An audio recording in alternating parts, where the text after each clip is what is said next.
Asexuals commonly refer to an ace or both described as lacking of sexual attraction to other or having no or absent interest in sexual activity.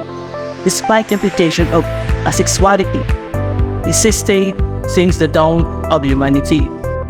Asexuality, asexual orientation, and field of scientific research is relatively new with the first recognition in a scientific document dating back only 120 years ago. Hi, I'm Dwayne. Today we're gonna talk about the serious sex orientation as categorized as asexual. Asexual can be described as lacking sexual attraction to other or having low or zero interest in sexual activity, like Isaac Newton, Nikola Tesla, and many more. So I am here to interview one of our classmates, which is Noel Sula.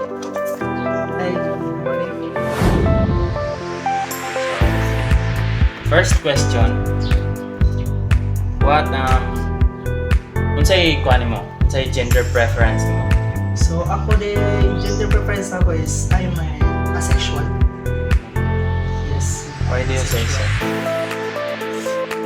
Because hindi ko ka-feel og sexual attraction sa ubang gender. Like may female, gay or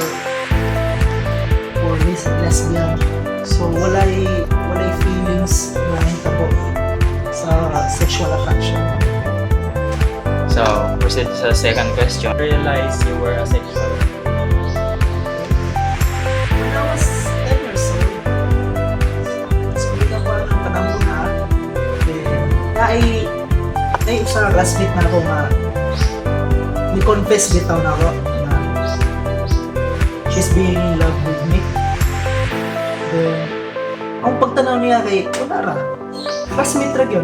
Ang pagtanaw niya, classmate, friends, anara pero sexual attraction wala, okay na, wala ko yung nakita niya. Mo to giingon sa akong mga classmate nga laki nga basin bayot ko no ko kay babae na mismo may confess na ako. Basin daw laki may gipangita na ako. Itubag na ako sila nga wala ko yung attraction na ng bayhana. At the same time, di sa akong ma-attract yung laki, ayun, or gay or lesbian. So, mao na nakaingon ko nga asexual ko.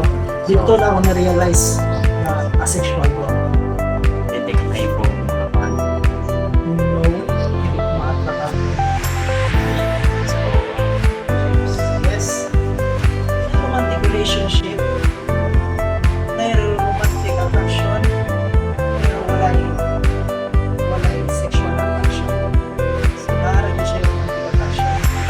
Romantic attraction, but sexual attraction, wala na. Yes, feelings lang. Tama na feelings. So, that's last question is how has being asexual influenced your relationship? So, maka-influence na ako sa maka-influence na sa akong relationship. Deleting the boundaries to others. Okay. Mainom na ako. Be honest na. Honest na mainom na I am asexual.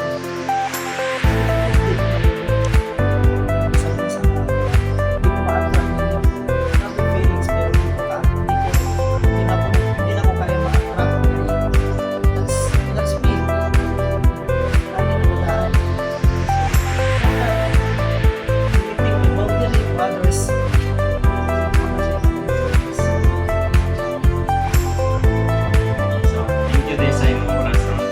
Oh, thank you, sir. Thank you for the opportunity na ihatag ninyo express na ako kung ma-explain na ako kung saan ang asexual at least ang sagot ng viewers.